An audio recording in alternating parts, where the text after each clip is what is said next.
दोस्तों, आज का इम्पॉर्टेंट वर्ड है एंड्यू। एंड्यू का क्या मतलब है, आइए सीखते हैं आज की इस छोटी सी वीडियो में। एंड्यू मीन्स इनायत करना, बख्शना, अता करना, देना या मलबूस करना।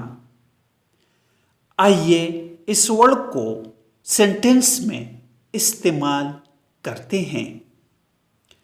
He prayed to God to endue him with wisdom. Prayed means दुआ की। उसने खुदा से दुआ की कि वो उसे हिकमत के साथ बर्दाश्त करे। विजडम मीन्स हिकमत। व्यूअर्स, वीडियो को लाइक और शेयर ज़रूर करें।